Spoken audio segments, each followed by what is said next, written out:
They sent soldiers to Class 15 Hellworld. Nothing happened like they hoped. The gavel had barely finished hitting the bench when I already knew how it would end. 7 judges, 1 verdict, 0 mercy. I had been standing in that tribunal room for 11 minutes, and every second of it felt like a countdown to something I could not walk away from. The room was cold in the way that important rooms always are, the kind of cold that says the people inside it have decided they are more important than your comfort. 6 of the judges were human officers in pressed uniforms. The 7th was not human at all. Ambassador Galvoris of the Galactic Coalition sat at the far right of the bench, a tall, pale creature with 4 narrow arms and 2 sets of eyes that never quite looked in the same direction. He had no expression I could read. He did not need one. He was there to observe officially. Unofficially, he was there to make sure the outcome went the way the Coalition wanted. My name is Yara Moss, Private, 3rd Penal Combat Division, United Earth Forces, formerly a squad leader in the 9th Mobile Infantry, formerly a decorated veteran of the Kessel Station campaign, and currently the most inconvenient person in the room. Here is what I had done. During the final push at Kessel Station, my commanding officer, Colonel Holt, had issued a full retreat order while our sister units were still pinned under fire. Regulation said retreat. My gut said no. I disobeyed. I held my squad in position, coordinated a flanking move with 2 other squad leaders who trusted me more than they trusted the order, and we pulled 300 soldiers out of a kill zone before the enemy closed it. 300 people who would have died went home instead. Then the inquiry started. Because when you disobey a direct order from a colonel who also happens to be a close personal friend of Galactic Coalition, Admiral Veldorath, a 3-eyed, 4-armed being with a long memory and a longer political reach, the fact that you were right does not matter very much. What matters is that Admiral Veldorath had publicly predicted that position would fall, and I had publicly made him wrong. The tribunal found me guilty of insubordination, dereliction of command structure, and conduct unbecoming. They sentenced the entire 3rd Penal Combat Division, 1,200 soldiers, most of them people who had done far less than I had, to a punitive deployment. Not a prison. Something worse. They gave us Vorath IV. I had heard the name once, in an intelligence briefing 2 years ago. The officer who mentioned it had moved on quickly, the way people move on from something they do not want to think about too hard. Vorath IV was a Class 15 Hellworld designation. In the Galactic Coalition's planetary rating system, Class 1 was a garden world. Class 5 was survivable with basic equipment. Class 10 was hostile enough to require full environmental suits and heavy tech support. A Class 15, there were only 9 of them in cataloged space, was a category that existed mainly to explain why a planet had no settlers, no outposts, and no recorded survivors. Gravity was 2.3 times Earth standard. Atmospheric toxicity was rated level red, corrosive to unprotected tissue within 4 hours. Surface temperature ranged from -90 degrees at night to over 200 degrees near the volcanic vent zones. Electromagnetic storms rotated across the surface on a cycle that every probe sent there had described as irregular. Fauna threat level was extinction class. The biosphere rating was listed as active adaptive hostility, meaning the ecosystem had been observed to evolve in response to new organisms, producing new threats specifically tailored to whatever had arrived. The Coalition ambassador handed me the deployment file on the dropship. He did it with a smile that did not reach either set of his eyes. He said we were being given a chance to demonstrate our commitment to Coalition standards of conduct. I said nothing. I sat down. I opened the file. The dropship shook through re-entry, and the lights flickered, and 1,200 soldiers sat quietly around me with expressions that ranged from resigned to terrified. Outside the hull, a planet that wanted every one of us dead was rushing up to meet us. By page 3 of the deployment file, I had already found the first pattern.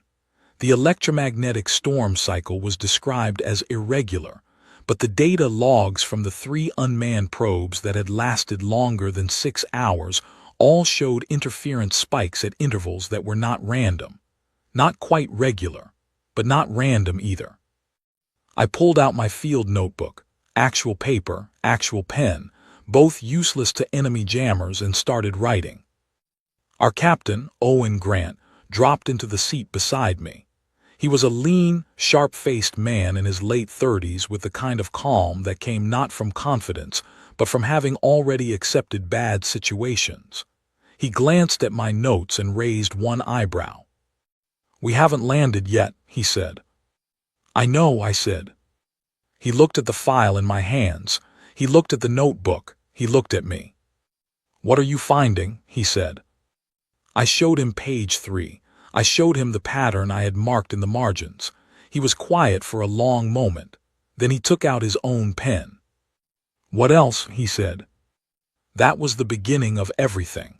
We hit the ground 40 minutes later, and the planet tried to kill us almost immediately. The landing struts cracked on impact. 2 dropships came down at a 12-degree angle because the electromagnetic interference had scrambled their guidance systems in the last 300 meters. Nobody died in the landing itself, which felt like a miracle right up until the moment 3 soldiers stepped outside with environmental seals that had not fully engaged, and the air got to them. Level red atmospheric toxicity does not give warnings. It does not build slowly. It is fast and it is not quiet, and the 3 people we lost in that first hour, Corporal Danny Fife, Private Leon Cross, and Specialist Claire Marsh, deserved better than a planet that could not wait 10 seconds to make its point. We pulled back inside. Captain Grant issued a full SEAL protocol. Nobody goes outside until every suit has been checked twice by a second person. Nobody acts alone. Nobody panics. That last order was the hardest one. There were 1,197 of us left. The coalition observers in the 2 small ships sitting in high orbit logged our first casualties and marked the time. I found out later they had a pool going. The over-under on how long before total battalion loss was set at 22 days. I spent the first 6 hours inside the primary dropship reading everything we had. Not just the deployment file. Every probe log, every surface scan, every piece of data that had been transmitted from Vorath IV before each probe went dark. There was not much. The longest any probe had survived was 9 days, and its final transmissions had been mostly corrupted. But corrupted data is still data. There are shapes inside broken signals if you look at them the right way. Dr. Nora Ockhafer found me at the end of that 6th hour. She was the battalion's senior field medic, a compact woman from Lagos who had the habit of speaking in very short sentences when she was being serious and very long ones when she was making a joke. She sat down across from me and put a ration pack on the table without being asked. "You should eat," she said. "I know," I said. I ate. "What are you building?" she asked, looking at the wall of handwritten notes I had taped to the inside of the hull.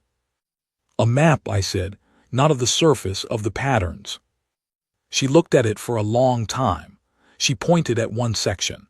"These temperature readings near the vent zones.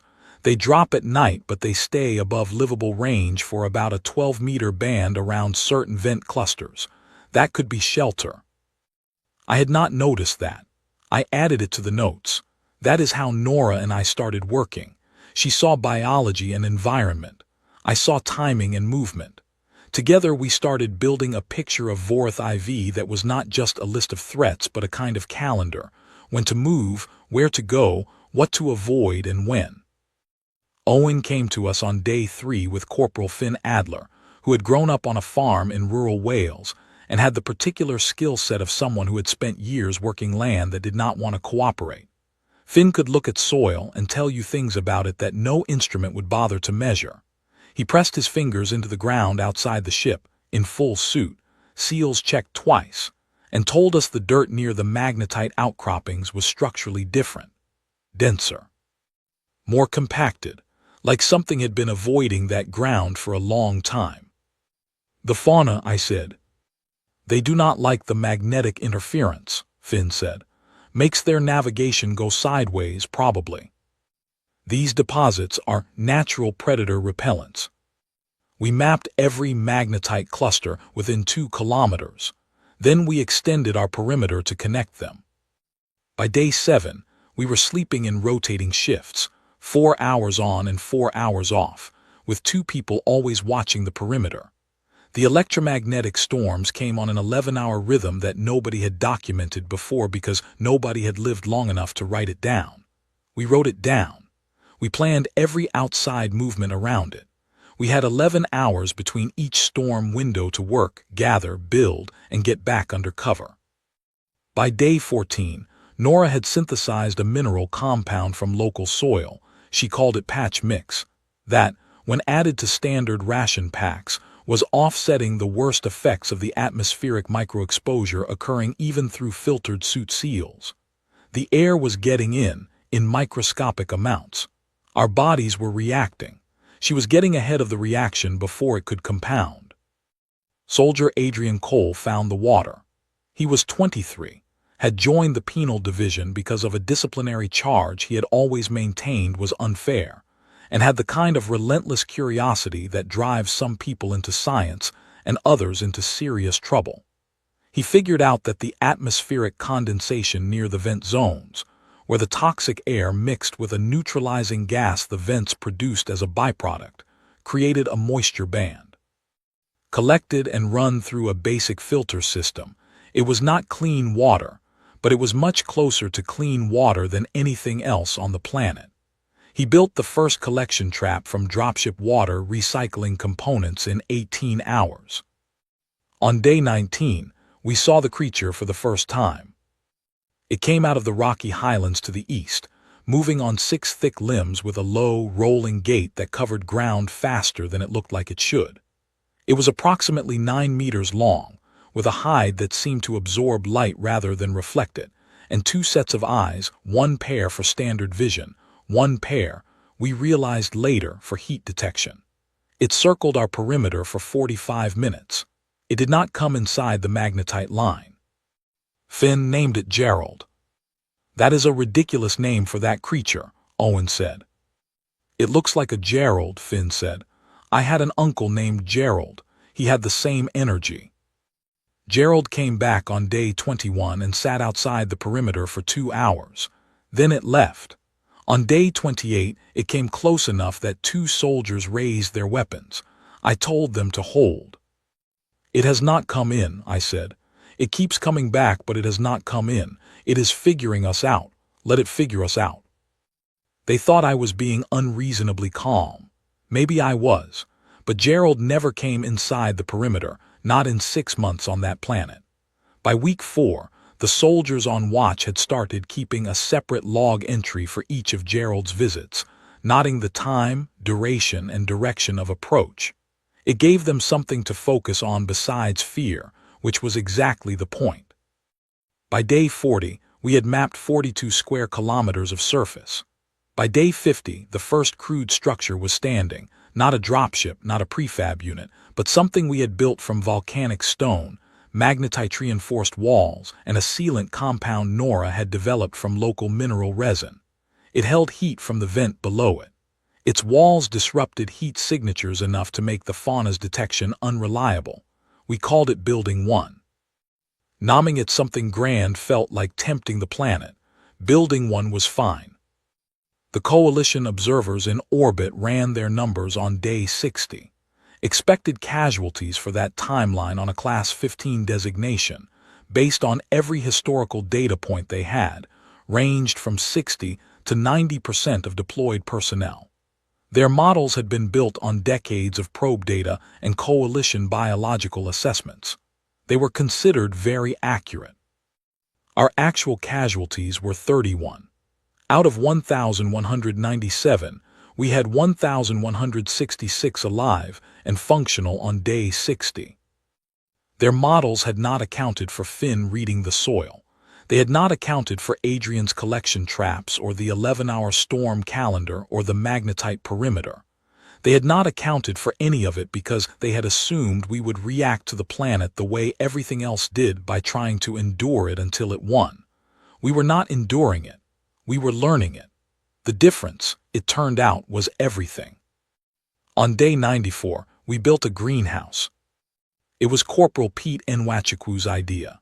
He had brought seed packets with him in a waterproof case tucked into his personal kit: wheat, spinach, a hybrid bean variety his grandmother had developed in her garden in Bristol. When he brought them to me and said he thought the soil near the secondary vent cluster, combined with Nora's mineral compound as a growth supplement, might be workable, I told him to try it anyway. 3 weeks later, the first spinach was coming up. It was small and it tasted faintly metallic from the soil, but it was real food that Vorath IV had not made. It was food that we had made on Vorath IV. There is a difference, and it matters more than I can explain in practical terms. The settlement had a real shape by day 100. Building 1 had become 3 buildings. We had a covered walkway between them, lined with magnetite fragments, that allowed movement between structures without full suit protocol in calm weather. The smelter was running on captured vent gas, producing raw iron stock that Finn and a small team were using to reinforce weak points in the outer wall. Adrian had expanded the water collection system to 5 traps, producing a combined 40 liters per day. Nora had set up a medical bay in the second building, with equipment salvaged from the dropship medkits and tools she had made herself from local materials. We had a blackboard, an actual blackboard made from a smooth slab of volcanic rock and a chalk substitute Nora had found in the mineral deposits. We used it for shift schedules, storm timing, and daily status updates. On one corner of it, someone had drawn a small picture of Gerald. I did not ask who drew it. It made people smile, and smiling was a form of survival too. On day 112, a coalition shuttle descended from orbit and asked permission to land. It was phrased as a request. It was not really a request. I gave permission anyway, because I was curious what their expression would look like when they saw what we had built. Inspector Velshareth arrived in full environmental protection gear, accompanied by 2 staff officers and a recording drone. He was a Doraki, an insectoid species, roughly human height, with 7 eyes arranged in a curve across his face and 4 articulated arms that moved independently of one another. His species communicated partly through subtle shifts in their exoskeleton patterns, and right now his exoskeleton was doing something I could only describe as deeply confused.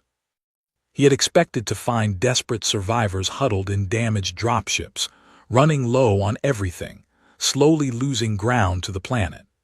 Instead, he found a perimeter wall, 3 standing structures, a working smelter, a functioning greenhouse, a medical bay, and 1,166 soldiers who were, on the whole, doing reasonably well.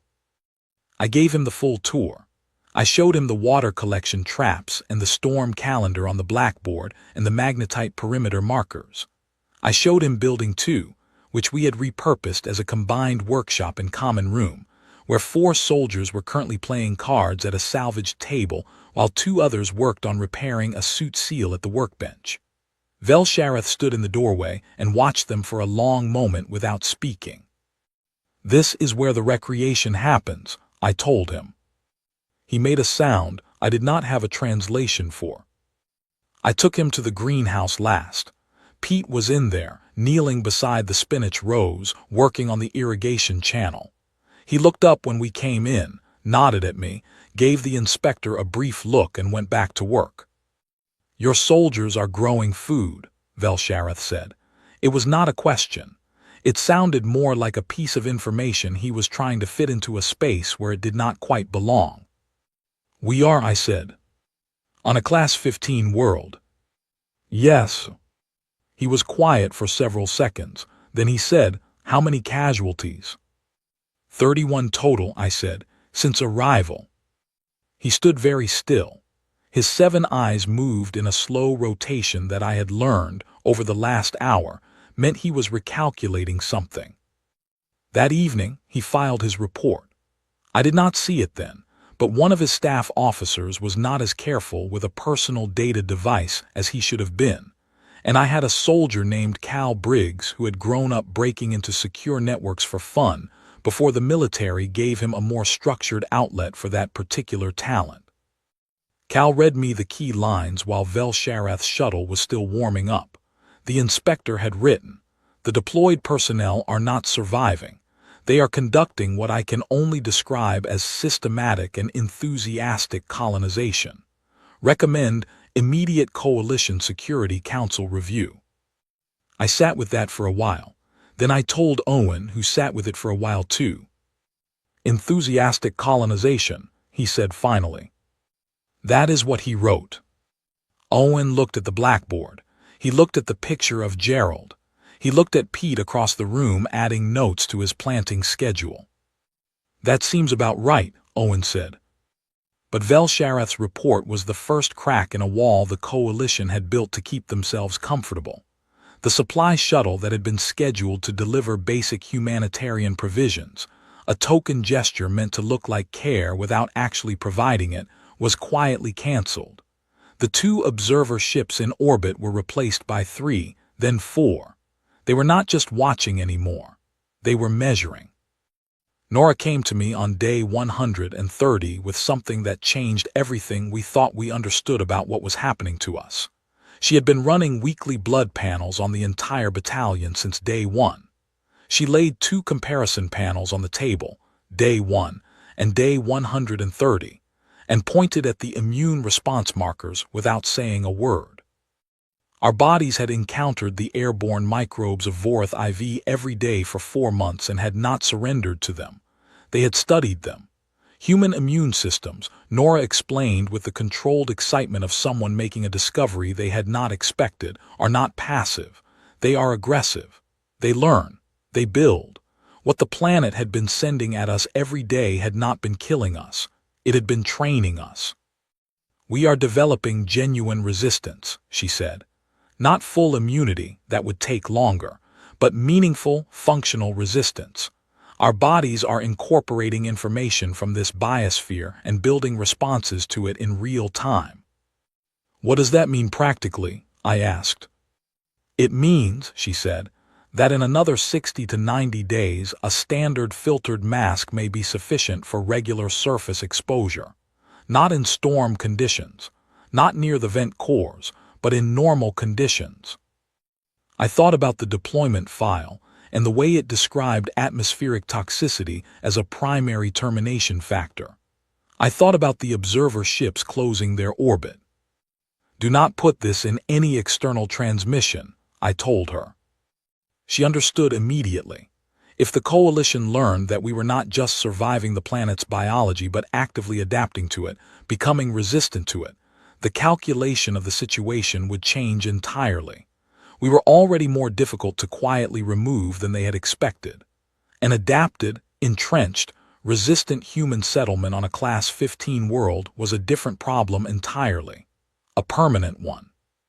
I did not know what they would do with that information, and I knew I did not want to find out before we were ready. The Coalition held a second closed session. I did not know about it then.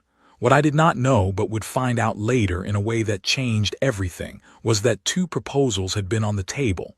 The first was a public acknowledgement of the deployment and a formal diplomatic negotiation. The second was something that did not involve diplomacy at all. The vote was not close. They chose the second option. They just had not told us yet. The sensor array was Cal's. He had built it over 6 weeks from salvaged dropship components, magnetite core signal amplifiers, and 2 repurposed comm arrays pulled from disabled atmospheric guidance systems. Officially, it was a weather monitoring station. Actually, it was the most capable homemade signal detection system on a Class 15 world, and on day 181, at 3:40 in the morning, it started screaming. I was awake because I was usually awake at 3:40. Vorith IV had a way of making sleep feel like a bad investment. I was at the blackboard updating the storm calendar when Cal came in from the signal room at a run. 3 contacts, he said, coming out of faster-than-light travel at the outer marker. They are big. I put the chalk down. Coalition designation. The drive signatures match coalition-registered vessels, but their approach vectors are wrong. They are not entering standard orbit. They are coming in at attack angles. Owen was up in 40 seconds. Finn was up in 60. Nora came in from the medical bay, read the room, and went straight to her supply cabinet without asking. She had a bag packed and ready. She always had a bag packed and ready. The three ships settled into high orbit 40 minutes later and opened a comm channel. The voice that came through was smooth and professional, the voice of someone who had done this before and found it straightforward. Deployed personnel on surface. This is the independent contracted vessel group operating under Galactic Coalition Resolution 77 Alpha. You are instructed to move all personnel to the eastern landing zone for immediate evacuation. You have 4 hours to comply. I looked at Owen. Owen looked at me. Cal, I said, does Resolution 77 Alpha exist in Coalition public records? Cal checked. He shook his head. There it was, a resolution that did not exist in public records, carried by ships approaching at attack vectors, offering an evacuation we had never requested on a timetable that gave us no time to verify anything. This was not rescue. The word for this was something else entirely. I pressed the comm. Contracted Vessel Group, this is Yara Moss, Senior Active Officer on the surface. Please transmit formal authorization documentation for Resolution 77 Alpha, including issuing authority and civilian oversight signature, before we begin any personnel movement. There was a pause. Then the smooth voice came back. Documentation will be provided upon arrival of ground transport. Please begin assembly at the eastern zone. We will wait for the documentation first, I said. Thank you. I switched off the channel. I turned to the room, which now held about 30 people, all of them awake and all of them reading the situation the same way I was. Nobody spoke. Nobody needed to. Owen, I said, station rotation. Everyone on duty, everyone at their post. Standard perimeter, nothing that looks like we are preparing a response. And what are we actually doing? He said. We are preparing a response, I said. What followed in the next 4 hours was the most productive and focused effort I had ever been part of. We did not have conventional military weapons capable of reaching orbit.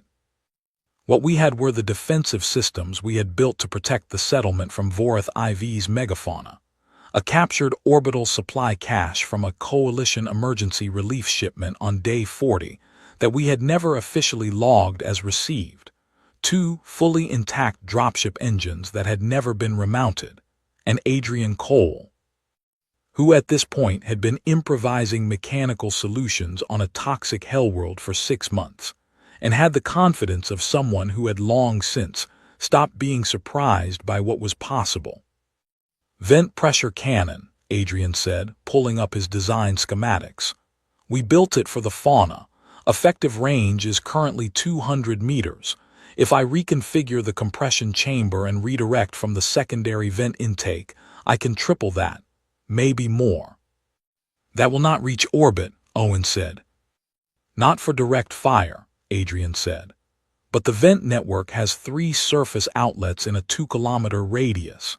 If we run the pressure through all 3 simultaneously and use them to launch a mass driver payload instead of a gas burst, the kinetic energy at the top of the launch will be significant.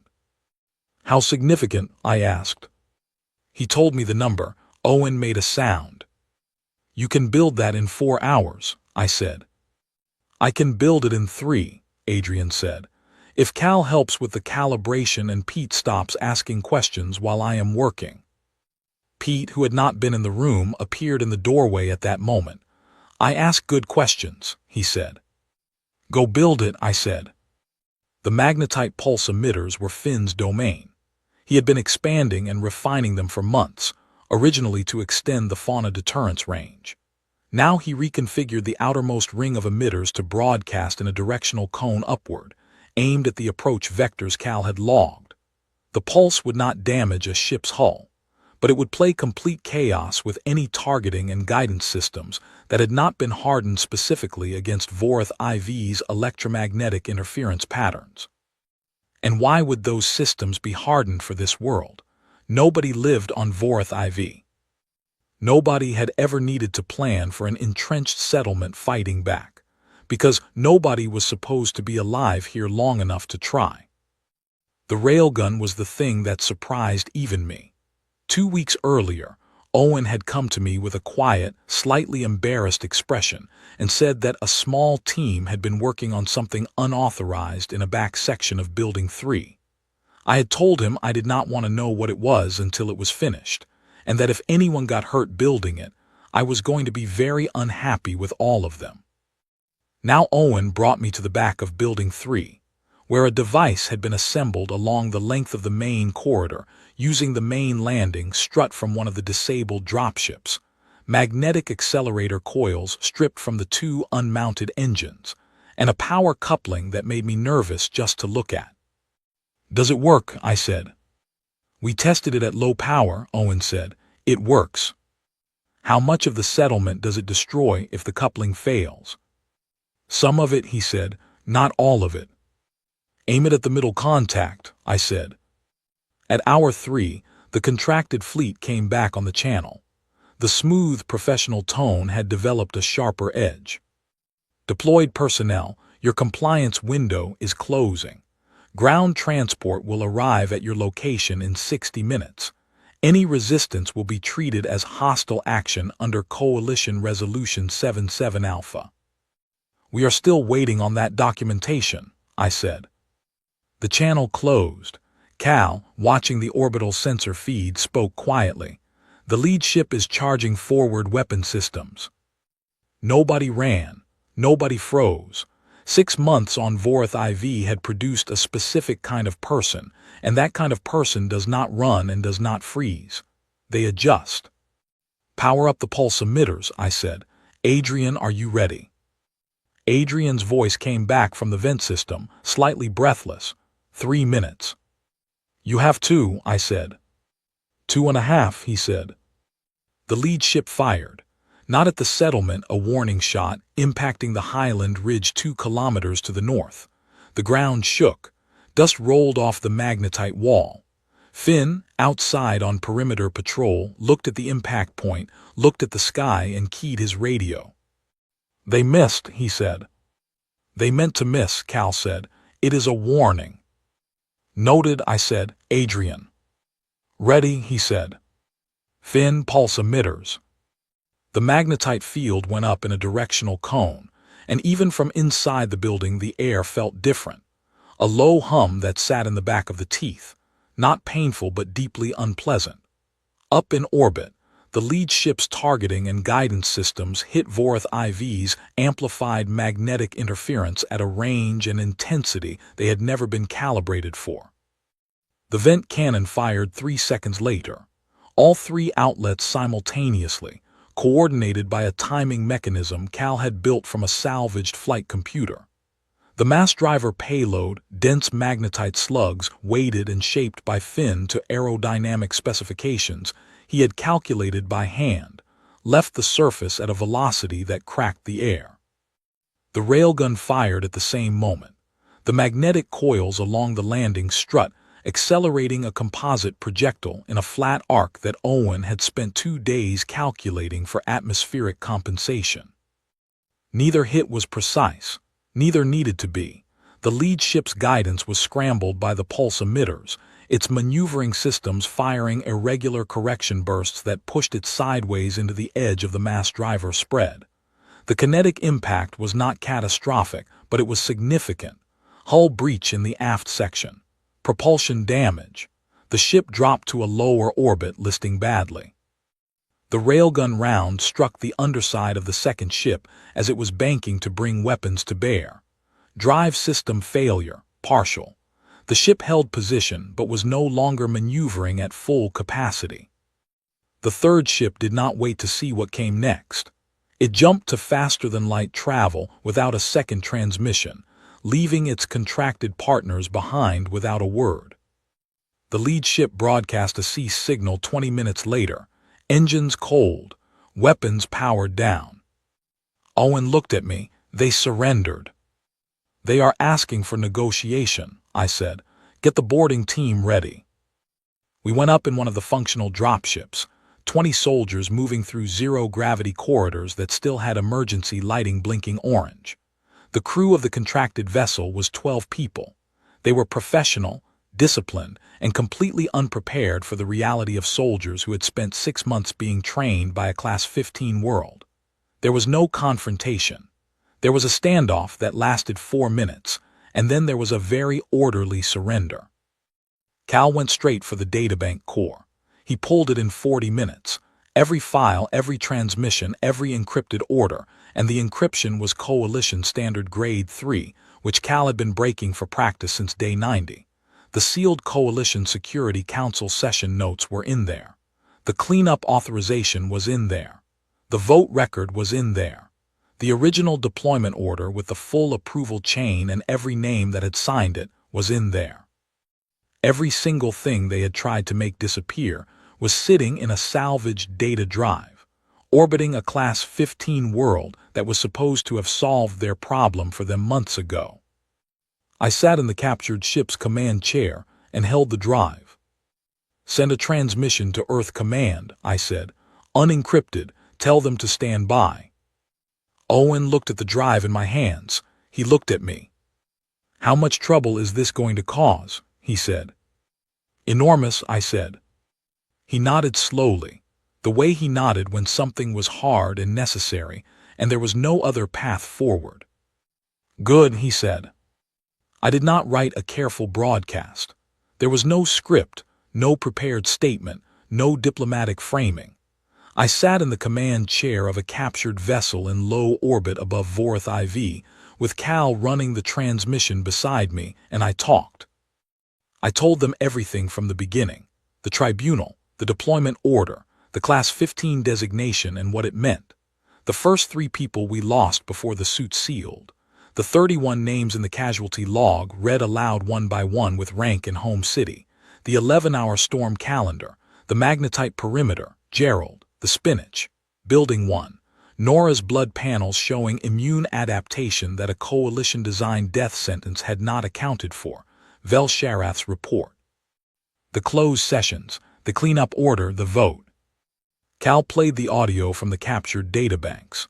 The actual voices, the actual words, the actual authorization chain, every person who had signed off on sending 1,200 soldiers to a planet they expected to never see anyone come back from. The transmission went out on every open human comm relay in the sector. Cal had routed it through the captured ship's long-range array, which had a coverage radius that made our surface equipment look like a child's toy. It reached the civilian relay network at Earth within 6 hours. Within 12 hours, it had propagated across every major news channel, personal comm network, and independent broadcast platform in human space. I had no way to watch what happened next in real time. What I had was Cal monitoring the incoming signal traffic, which went from a quiet hum to something that sounded like standing next to a waterfall. Earth reacted in stages. The first stage was disbelief. The second stage was fury, not chaotic or destructive, but a cold, focused fury of the kind that comes not from panic but from clarity. People were not angry because they were afraid. They were angry because they understood exactly what had been done, and exactly why, and exactly who had decided to do it, and all of it was right there in the data for anyone to verify. The third stage was quieter and more significant. It was the stage where people stopped being angry and started being deliberate. Committees convened. Oversight boards that had been dormant for years suddenly had full attendance. Earth's ambassador to the Galactic Coalition, Dr. Petra Osai, who had spent 15 years being politely sidelined in every major coalition decision, walked into the coalition Foreign Relations building and put the full transmission record on the table in front of the session chair without saying a single word. She did not need to say a word. The coalition session that followed was, by all accounts, the most fractured in the organization's history. 37 member species were represented. For the first 2 hours, the debate was mostly internal: blame assignment, damage control, attempts to reframe what had happened as a misunderstanding or a rogue action by a few unauthorized individuals. Those attempts failed quickly. Because the authorization chain in the captured databanks was clear and complete, and bore the signatures of 3 sitting council members and 2 senior military advisors. Then the Tharun delegation asked to speak. The Tharun were a species humanity had encountered early in its coalition membership and had never quite managed to connect with. They were large, scaled, slow-moving, and spoke rarely. They had a history that most coalition members preferred not to discuss openly. 200 years ago, they had been offered coalition membership under terms that were cooperative on paper and deeply restrictive in practice. They had spent a century navigating political invisibility before a constitutional change gave them genuine representation. They remembered what it felt like to be underestimated. They remembered what it felt like to be treated as a problem to be managed rather than a people to be heard. Their senior delegate, Vas Tharon, stood at the speaker's podium and said very few words. He said that the Tharun had watched the transmission from Vorth IV with specific attention. He said that his government's position was that the deployment had been a deliberate act of attempted elimination, that it had failed because the species targeted had behaved in a manner consistent with their nature, and that the coalition's instinct to view that nature as a threat was not a security assessment but a failure of imagination. He said that the Tharun government was formally requesting a bilateral cooperation agreement with Earth's government, effective immediately, independent of the coalition framework. The room was very quiet when he sat down. 2 other delegations, the Surath, a quick-moving species that had always maintained careful neutrality, and the Deep-Ocean Kelari, who communicated through translated biological signal, and rarely spoke in open session at all, both signaled support for the Tharun position. In 24 hours, the coalition's quiet anti-human bloc had lost 3 members, and it had not finished losing. By the time I arrived at the coalition summit chamber, the political landscape had already shifted 3 times. I came with Owen, Nora, Cal, Finn, Adrian, and Pete. All of us in Vorth IV field gear, not entirely because we were making a point, although we were, but also because it was what we had. Clean, repaired where needed, but unmistakably the gear of people who had lived on a Class 15 world for 6 months. The gravity adaptation was visible in how we moved. 6 months at 2.3 times Earth standard had changed our posture, our build, the way we held ourselves in a room. In the coalition chamber's standard gravity, we felt noticeably light. The room was full, a lot of eyes. I had developed the habit on Vorth IV of noting the direction and number of eyes watching me at any given moment, because on that planet that information kept you alive. The habit did not turn off just because I was standing in a political chamber instead of a magnetite-walled settlement. I walked to the podium. I had 3 things to say, and I said them. The first was that the United Earth Forces Battalion, designated as 3rd Penal Combat Division, required formal public acknowledgement of the deployment order's true nature, not as a punitive military posting, but as a deliberate act of directed elimination, and a full, unredacted release of the authorization chain to Earth's civil government. No private settlement, no sealed document, no internal review, public, complete. The second was that humanity required a permanent, equal seat on the Coalition Security Council, not an observer position, not a consultative role, a full seat with full voting rights and full access to classified security deliberations. If the Coalition's concern was that humanity was difficult to manage, then managing us from outside, the room had clearly not been working. The third was simple. Vorth IV was to be formally designated a human protectorate under Coalition territorial law. There was a sound in the room when I said that, not quite laughter, not quite disbelief, something between them. I waited for it to settle. The planet tried to eliminate us, I said. We stayed. That creates a relationship. We are keeping the planet. Voss Theron of the Tharun made a sound that his translator converted to a short burst of audio. It took me a moment to understand that it was amusement. Tharun amusement was a deeper sound than I expected. The session that followed lasted 4 days. Most of it was handled by Dr. Osai and a team of Earth legal advisors who arrived on the second day, and proceeded to demonstrate that humanity had been quietly preparing for exactly this kind of negotiation for some time. I found that deeply satisfying. I sat in a waiting area outside the chamber with Owen, and drank a beverage from the coalition catering that was technically coffee adjacent, and ate from a ration pack I had brought from the settlement, because the coalition food had nothing I recognized. On the third day, Velshareth found me in the waiting area. He stood in the doorway for a moment, his 7 eyes moving in that recalculating rotation. Then he came in and sat across from me with the careful deliberateness of someone choosing to have a conversation they were not required to have. "You know what I wrote in my report," he said. "It was not a question." "Enthusiastic colonization," I said. His exoskeleton shifted in a pattern that might have been embarrassment. It was an accurate description. "It was," I said. He was quiet for a moment. Then he said, "When I arrived on the surface and saw what your battalion had built, I experienced something I did not have a word for. My species does not have a word for it. I had to search through human language archives afterward." "What did you find?" I asked. He said the word carefully, testing the pronunciation. "Awe," he said. "I believe it was awe."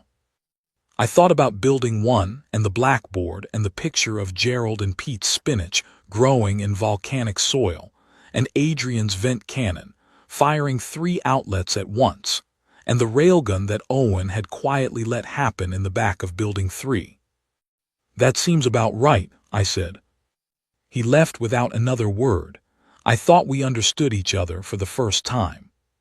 The agreement was signed on day 4. All 3 terms were met, with one modification to the Security Council seat that assigned us to a newly created subcommittee on frontier territories, which was, in the end, a more powerful position than the standard seat would have been, because frontier territories were exactly where humanity was going to be living and working and making itself difficult to ignore for the next several generations. Dr. Os looked quietly pleased when she explained that detail. She was very good at her job. I was appointed governor of Vorith IV in the same signing session, under the new Human Protectorate designation. It was a title that nobody had held before, for a world that nobody had survived before, and it came with exactly 0 additional resources, a classification as a frontier territory requiring further development assessment, and a formal coalition notation that read, in translation, "Ongoing environmental challenges." I thought that was a fair description. We went back 3 weeks later on a properly equipped transport, the first one Earth had sent, carrying supplies, additional personnel, communication infrastructure, and a formal survey team that spent the entire journey asking me questions I was happy to answer. Owen sat beside me on the flight deck going over the resupply manifest. Finn was in the cargo bay with his agricultural expansion plans, which he had been drafting since day 60, and which were now 43 pages long. Adrian had submitted a 16-page engineering proposal for a permanent vent energy capture system that the survey team was treating with the respectful attention of people who understood they were dealing with someone who had built a working railgun from a landing strut.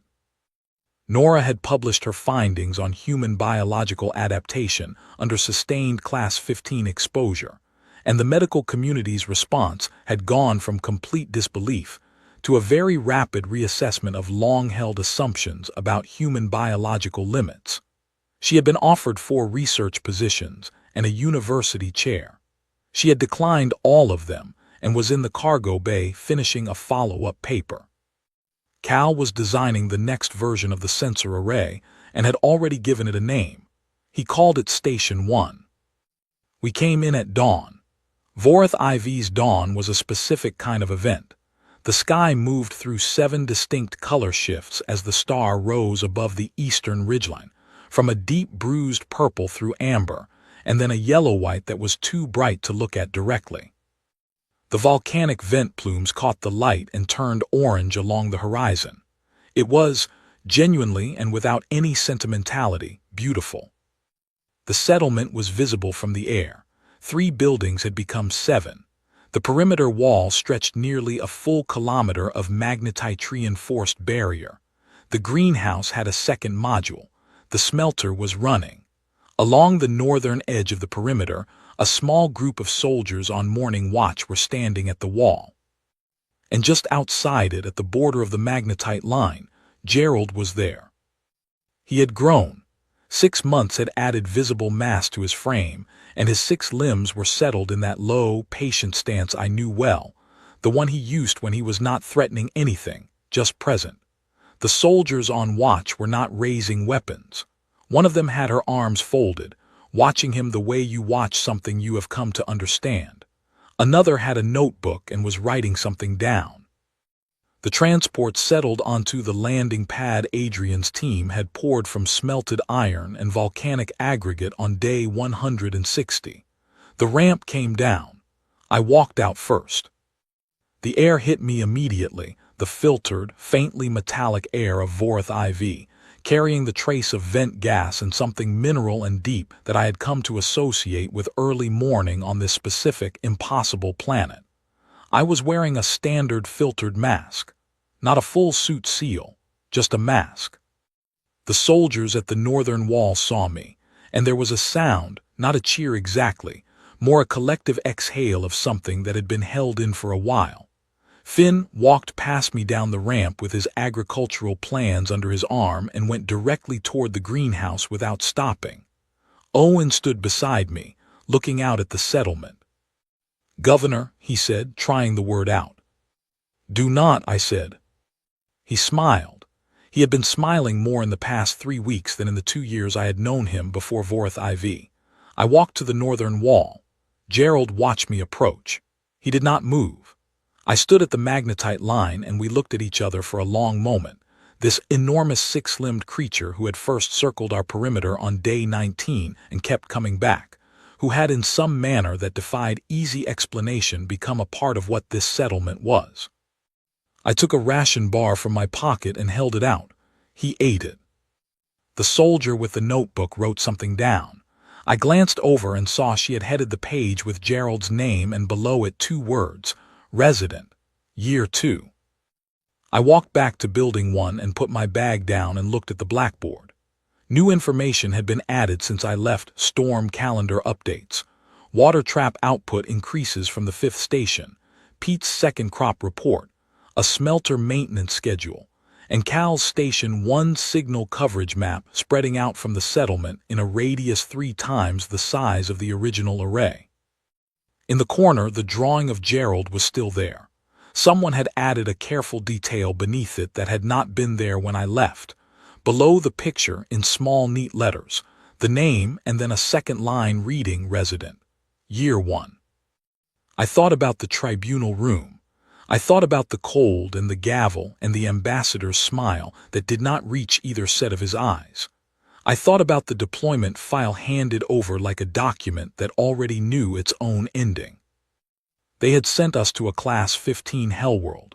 They had sent us without real resources, without any intention that we return, and with every confidence that the mathematics of the place would handle the rest. They had designed every detail of it to be a sentence with only one conclusion. The problem was that they had been thinking about it as an ending. Every calculation they ran, every model they built, every closed session they held, and every quiet vote they cast was built on the assumption that what they were dealing with was a problem to be removed, a variable to be zeroed out. They had never seriously considered the possibility that we would look at the worst place in the catalogued galaxy and start taking notes. Not because we were reckless, Not because we did not understand the danger. We understood it completely. We read every page of that deployment file and we knew exactly what we were walking into. We understood it and we showed up anyway because showing up is what we do. Because when humans encounter something that is hard and hostile and wants them gone, something deep and stubborn inside us does not say we should leave. It says we should understand this better. It says, where is the pattern here? It says, where is the water? It says, I wonder if anything grows in this soil. They sent soldiers to a Class 15 Hellworld and hoped we would disappear. Instead, we named the storms and mapped the minerals and learned the fauna and built walls and grew food in volcanic ground and turned the planet's own defenses skyward when they sent ships to finish what the planet had not managed to start. We did not win because we were stronger than the planet. We won because we were more stubborn than their expectations. We won because they saw a death sentence, and we saw a problem that needed solving. We won because Finn understood what soil was saying, and Adrian understood what pressure could do, and Cal understood